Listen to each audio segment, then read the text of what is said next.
à ce jour ñu wax ko solennellement ci turu UNACOIS ci turu kilifaam yi fi toog amul benn commerçant bu denc pomme de terre wala soble bañ koo jaay pour spéculer sur le prix bu amee nañ ñu ko wax UNACOIS mooy dal ci kawam bu état dalee ci kawam doo leen dégg benn responsable UNACOIS bu yëkkati kàddoom di ko défendre donc li nga xam ne moo ci suñu responsabilité UNACOIS dina ko jël ba mu mat sëkk donc loolu vérité boobu loolu dañ ko bëggoon a leeral mais ñu koy wax yëpp xam nañ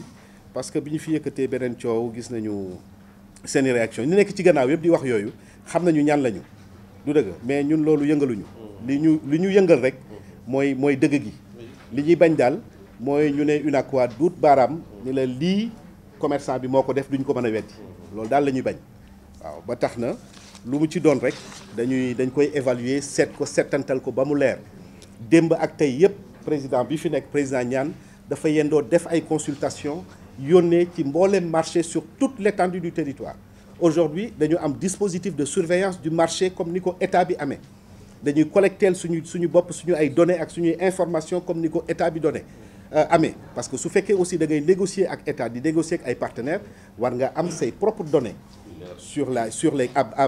la base desquelles ci ngay fonder yow say position di ci fonder say négociations données yi nga xam ne collecté nañ ko ak consultation yi kilifa yi def analyse bi ñu ci def yëpp war nañu tey à ce jour marché wu pomme de terre ak marché wu soble commerçant yi amuñu ci benn incidence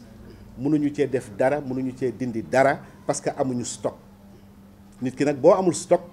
wax dëgg yàlla da ngay suivre rek da ngay topp rek ñi nga xam ne ñoo am stock bu ñu la joxee nga jaay bu ñu la joxul nga croiser les bras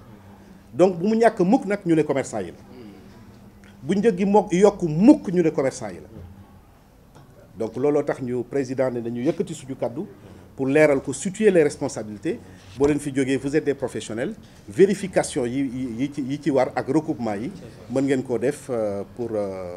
leeral loolu. li ñu mën a jàpp daal mooy réew mi am na stocku 30 000 tonnes pomme de terre fële sa Sène India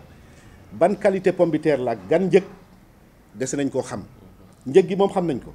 mais qualité bi la ñu maîtriser wul. parce que am na ay camions yoo xam ne am na ay commerçants yu ko jot a jënd mais daanaka genn wàll gi dañ ko delloo parce que bu ñu ko wàccee débarqué dañu gis tout de suite ne genn wàll gi yëpp dañ koy delloo donc loolu lu ñu bëgg a leeral la. li ci des mooy rapidement ci structure des prix de la pomme de terre li ñu bëgg a fàttali rek mooy saagu 25 kilos bi mu ngi jar 8250 francs xam nga ku koy wax di wax ay prix clairement dans la presse et dans l'opinion xalaatoo benn yoon di couvrir benn commerçant mu yokk ay prix la ñu koy jëndee mbaan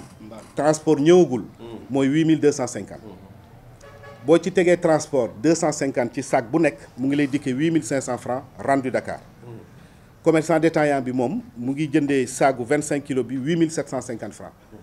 moom nag bi ñu leen dajalee waxtaan ak ñoom lañ ñu wax mooy ci sac bu nekk danañ ci perte 5 ba 10 kilos parce que lu ci ëpp dafay nëb lii indi nëbaay bi nga xamee ne waxtaane nañ ko ak ñi nga xam ne ñoom la seen xam-xam màcc jëm ci wàllu conservation des produits dañu wax ne conditions de stockage et de conservation yi mooy problème d'abord durée bi ñu koy denc dafa yàgg parce que plus de 6 mois ñu denc ko produit bi loolu dafa yàgg ñaareel ba miin nañu importation commerçant yi dañuy indi pomme de terre lu bari xam nañu ban degré la ñuy indi pomme de terre parce que bu ñu koy indi dafay nekk dans des conteneurs frigorifiques du dëgg donc xam nañu niveau de degré bi ñuy conserver pomme de terre importé waaye fii li ñu seetlu mooy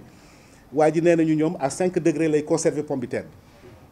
su ko defee ne nag au fur et à mesure muy jaay ci lay wàññi niveau de conservation boobu